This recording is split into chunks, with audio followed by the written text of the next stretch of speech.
Hi, I'm Sarah. Today I'm going to read you the story of Nina, which is titled like this: At Christmas, my sister said, "You'll babysit the kids while we travel." I said no, and my family gave me hell. The next morning, they showed up with the kids and suitcases, but found only a note. When they read it, they screamed. "Well, let's go." My name is Nina, I'm 30 years old, and I work as a freelance accountant from home. Sounds pretty normal, right? Well, my family thinks I just sit around doing nothing all day. It's been like this for 2 or 3 years now, ever since I left my office job and started working from home. My older sisters are Sarah, who's 37 and has 2 kids aged 9 and 10, and Emma, who's 33 with one 7-year-old. They're both married with the whole suburban life thing going on. Me? I'm single, and apparently that makes me the family's free babysitter. My dad thinks the same way. "I don't understand this computer nonsense," he told me last month. "A real worker goes to the office at 8 a.m. and comes home at 6 p.m. That's how it should be." I tried explaining that I earn good money, that my clients depend on me, that I have actual deadlines. But nobody listens, they never have. Being the youngest in this family has always sucked. Everything I got was hand-me-downs from my sisters. They're old clothes that were already out of style by the time they reached me. They're old phones, first those ancient button phones, then their outdated smartphones when they upgraded. When I was 16, I got my first real job at a local store just so I could finally buy something new for myself. Sarah had already gotten married by then, and Emma was in college. I thought maybe I'd finally have some independence. Wrong. "You need to give us half your paycheck," Mom said. Sarah needs help with her wedding expenses. Half of my minimum wage paycheck. To help my sister, who was 7 years older than me and had her own job. But I did it, because that's what you do in families like mine, you shut up and do what you're told. Now here I am, 30 years old, and still getting treated like I'm 16. Every weekend, there's some excuse to dump the kids on me.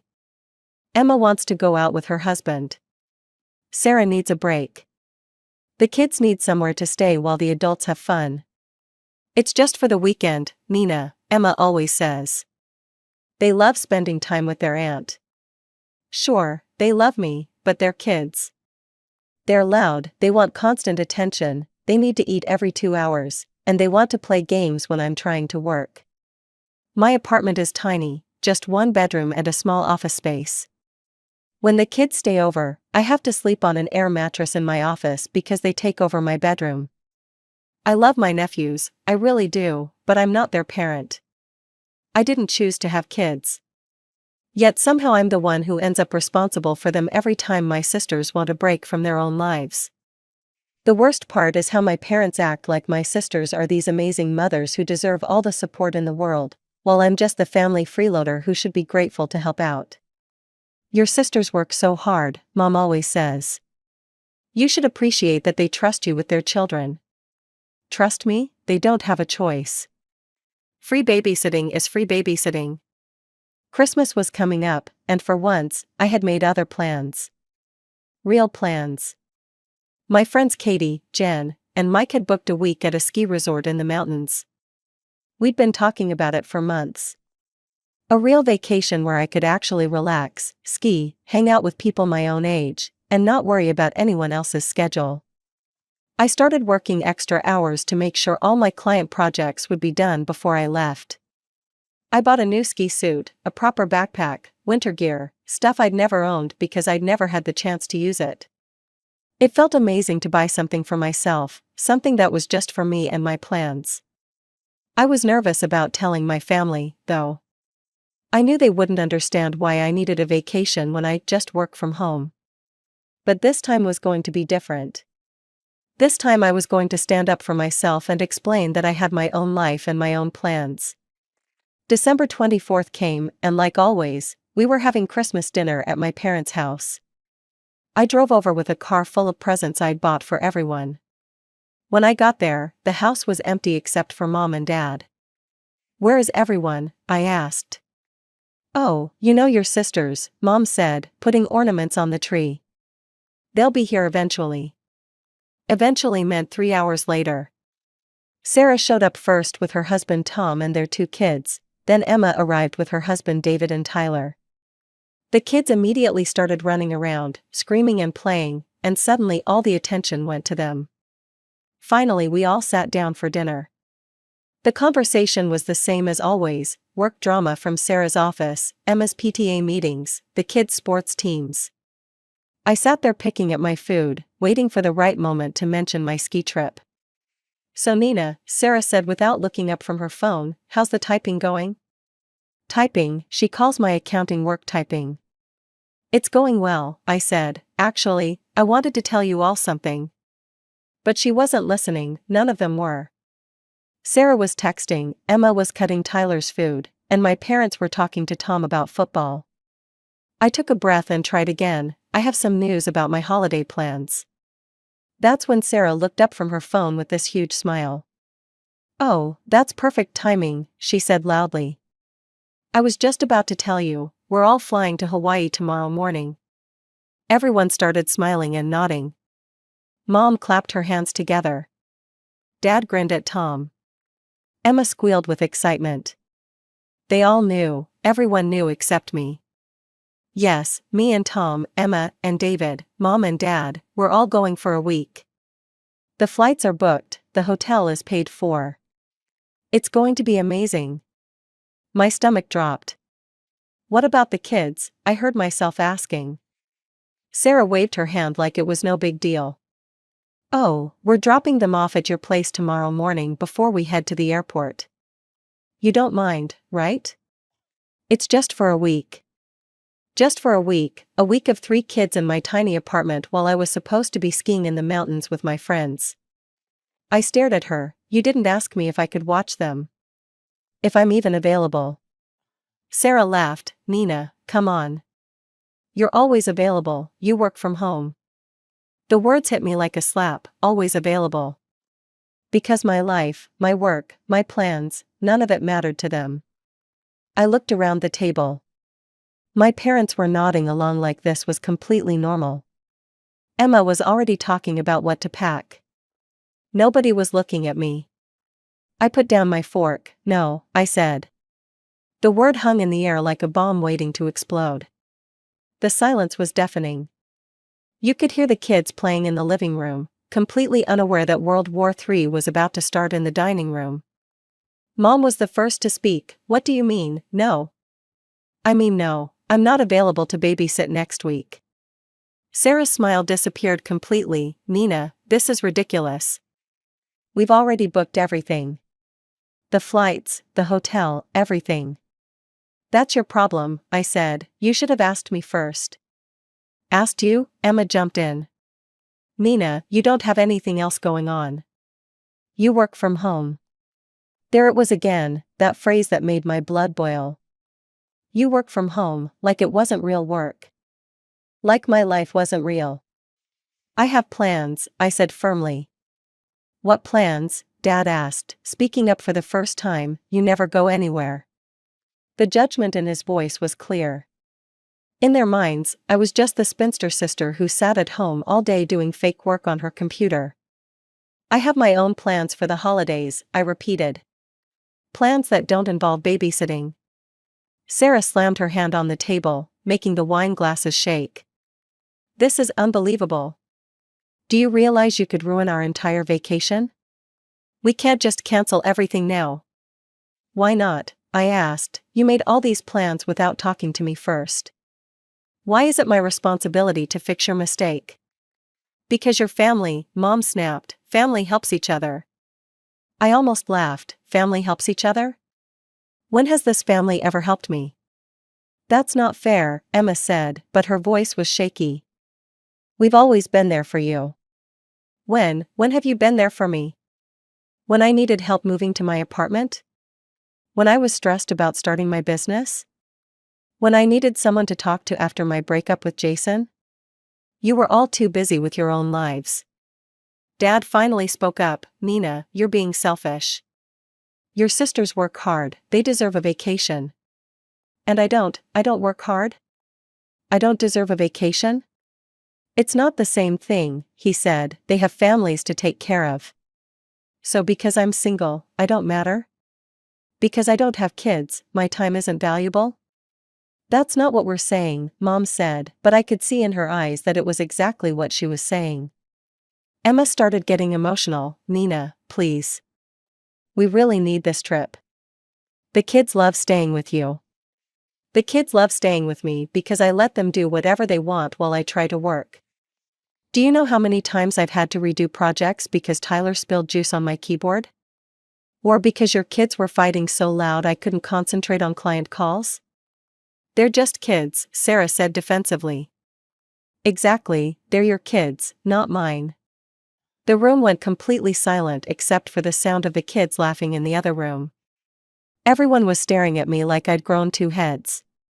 I can't believe you're doing this, Sarah said quietly. After everything our family has done for you. What has this family done for me? Tell me one thing. She couldn't answer, none of them could. You gave me hand-me-down clothes until I was 18. You made me give half my paycheck to help Sarah's wedding when I was working part-time at 16. You ignore everything I say about my work and my life. You treat me like I'm your personal babysitting service. So tell me, what exactly has this family done for me? Mom's voice was getting higher. We raised you. We fed you and clothed you. That's called being parents. That's what you're supposed to do. Sarah stood up from the table. Fine. If that's how you feel, then maybe you shouldn't come to family events anymore. Maybe I shouldn't, I said, surprising myself with how calm I sounded. Nina, Mom said in her warning voice, don't say things you'll regret. I'm not saying anything I'll regret. I'm saying I'm tired of being treated like hired help instead of family. That's not true, Dad said, but he wouldn't look me in the eye. Isn't it? When's the last time anyone asked me how I'm doing? When's the last time anyone cared about my problems or my successes? When's the last time anyone invited me somewhere without expecting me to provide free babysitting? Again, silence. Emma was full on crying now. You're ruining Christmas, you're ruining everything. I'm not ruining anything. I'm just finally standing up for myself. This is ridiculous, Sarah said, we're not asking for much. It's 1 week. 1 week that I already have plans for. What plans? Mom demanded. Tell us what's so important that you can't help your family. I looked around the table at all their faces. Sarah was furious. Emma was sobbing. Mom looked like she was ready to explode. Dad was shaking his head in disappointment. These people didn't care about my plans. They didn't care about my life at all. They just wanted to know if my plans were important enough to inconvenience them. It doesn't matter what my plans are, I said. The point is that I have them, and you didn't bother to ask. So that's it? Sarah asked.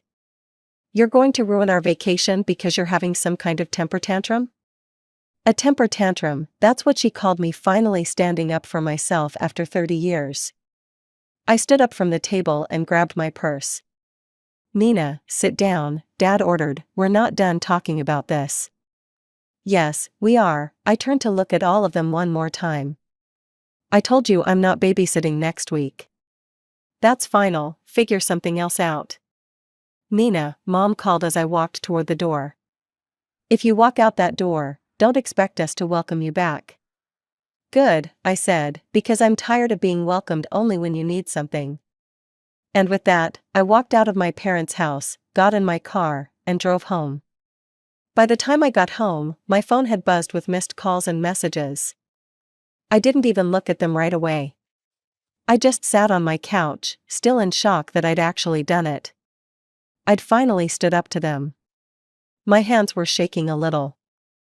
30 years of being the good daughter, the reliable sister, the one who never caused problems, and I'd just blown it all up in one night. Eventually I picked up my phone. 7 missed calls, 4 from Mom, 2 from Sarah, 1 from Emma. And the messages were already starting to pile up.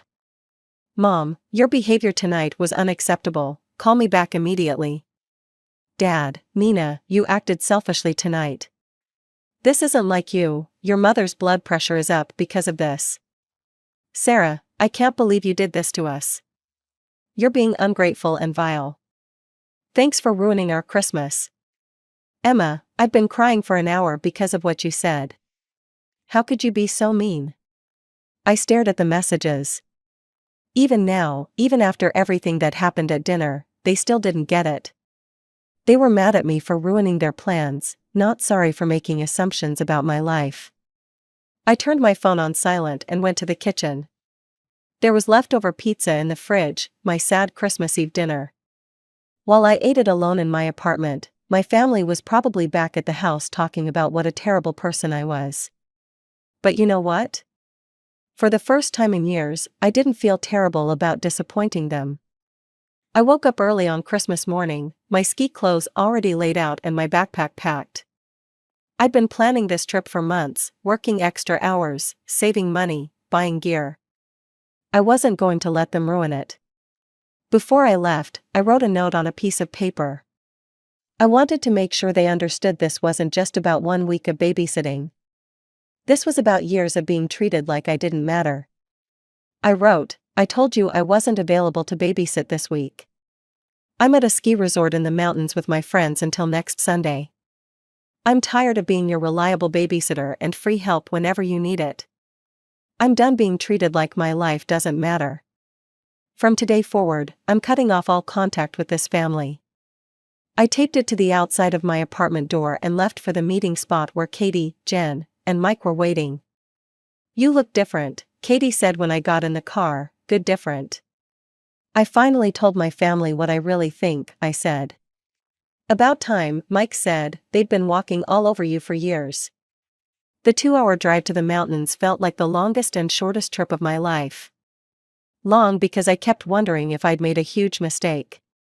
Short because I was so excited to finally be doing something just for me. When we got to the resort and I checked into my room, I turned my phone back on. 53 missed calls. Dozens of messages. Even messages from Tom and David, my brothers-in-law. I read through them while sitting on my hotel bed. Sarah, we can't believe you actually left. Our Hawaii trip is ruined because of your selfishness. Emma, come home right now, the kids are asking for you. Mom, Nina Marie, you get back here this instant. You've destroyed Christmas for everyone. Dad, your nephews are standing outside your apartment door crying. They don't understand why Aunt Nina abandoned them. You should be ashamed of yourself. The guilt hit me hard for a second.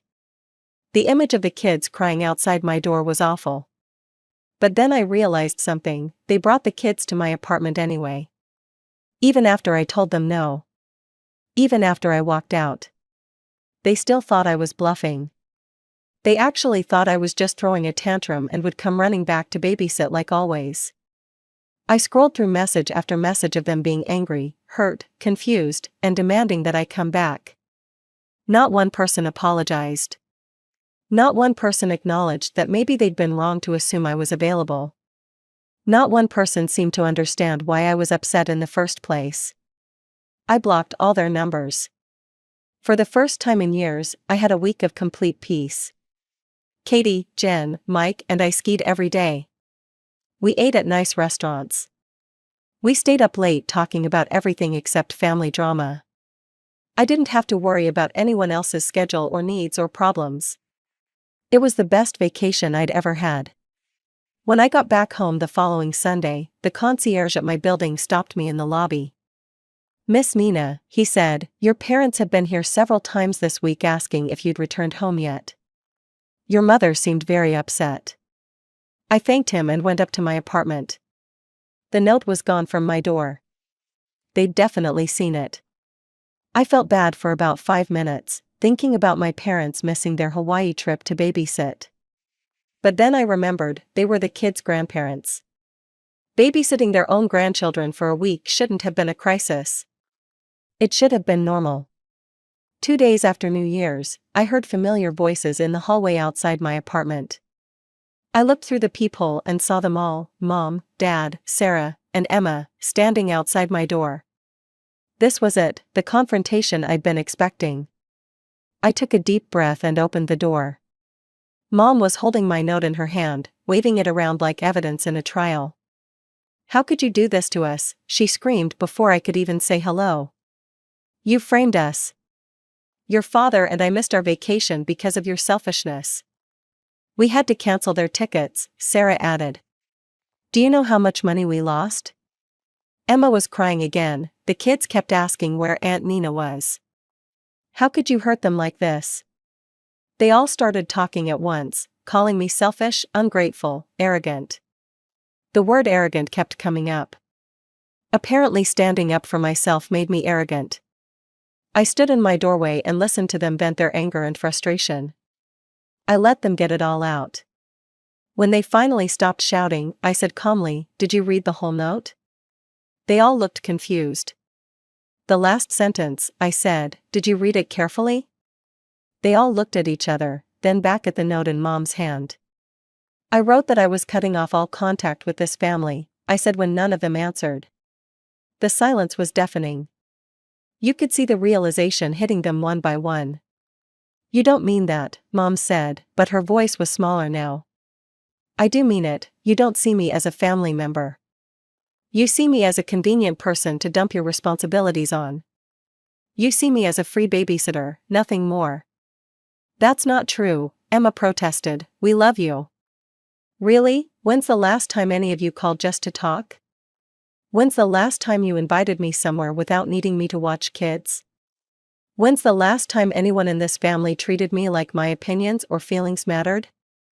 They couldn't answer because we all knew the truth. "Nina, please," Mom said, and now she was starting to cry. "We're family, family sticks together. Family respects each other," I said. "Family asks before making plans that involve other people. Family doesn't treat one person like hired help." Dad finally spoke up, "Maybe we made some mistakes, but you're overreacting." "This is ridiculous." "Overreacting? I spent my entire childhood getting your leftovers, your attention, your resources, your respect. I've spent the last 3 years being your backup childcare plan without ever being asked if I wanted that role. And you think I'm overreacting?" Sarah stepped forward. "Okay, maybe we should have asked first about this week. But you didn't have to disappear. You scared us. I told you exactly where I was going in the note. And I told you I was done being used by this family." "Used?" Emma was getting emotional again. "We never used you. We thought you enjoyed spending time with the kids." "I do enjoy spending time with them, but not every weekend. Not when I'm trying to work. Not when you assume I have nothing better to do with my life." Mom was fully crying now. "Please, Nina. We can work this out, we can do better." For a second, seeing her tears almost broke my resolve. But then I remembered all the times I'd cried alone in my apartment after being dismissed or ignored or taken for granted. All the times I'd felt invisible in my own family. "I'm tired of being the family afterthought," I said. "I'm tired of being the one who always has to sacrifice for everyone else. I'm tired of being ignored until you need something from me." "But we're your family," Dad said desperately. "This is what families do for each other." "No, Dad, this is what I do for you. What has anyone in this family ever done for me?" The silence stretched on. Even they couldn't pretend anymore that this relationship had been equal. "I want you all to leave now," I said, pointing to the elevator. "Nina, please," Mom started. "Leave, and don't come back." They all stood there for another minute, looking shocked and lost. Finally, they turned and walked toward the elevator. Mom's sobs echoed in the hallway until the doors closed. After they left, I called down to the concierge. "Please don't let any members of my family into the building anymore," I said. Over the next few weeks, relatives I barely talked to started calling me. Aunt Carol, Uncle Jim, my cousin Rachel, all of them trying to convince me to make up with my family. I didn't listen to their guilt trips. I just hung up on them. Then my family started posting old photos of me on social media. Pictures from when I was a kid, with captions like "Missing our Nina so much" and "Love you always, baby sister." I didn't respond to any of it. My birthday came in March, and for the first time in years, I celebrated exactly how I wanted to. Dinner at a nice restaurant with Katie, Jen, and Mike. No family drama, no kids running around, no one making me feel guilty for wanting to enjoy my own birthday. When I got home that night, the concierge handed me a package. Expensive handbag, beautiful flowers, card signed by everyone in the family. The next morning, I called a courier service and had it all delivered back to my parents' house. I didn't want their guilt gifts. 4 months passed, 4 months of peace. No unexpected babysitting requests. No family drama, no one treating me like my time didn't matter. I started feeling better about myself, more confident. I took on bigger clients, raised my rates, even started dating again. Without the constant stress of family obligations, I had energy for my own life. Then I got an email from Sarah, a long email. She wrote about how the whole family regretted what happened at Christmas. How they'd been talking about it at every family dinner since then. How they realized they'd been wrong to ignore my feelings and take me for granted all these years. She admitted they'd been treating me unfairly. She said the kids missed me and asked about me all the time. She said she missed me too. I read it 3 times. For the first time since this all started, someone in my family had actually apologized. Someone had actually acknowledged that they'd been wrong. I thought about it for 3 days. Part of me missed them too, especially the kids. Part of me wanted to believe they could change. But I also remembered how good these 4 months had been. How much better I felt about myself when I wasn't constantly being used and dismissed. Finally, I wrote back, just a short email. I'm not ready for reconciliation yet. I need more time to figure out if I want you back in my life, and if so, what that would look like. When I'm ready, I'll contact you. Please don't contact me again until then. I sent it and felt relieved. I wasn't slamming the door forever, but I wasn't opening it either, not yet. These days, I'm living my life on my own terms.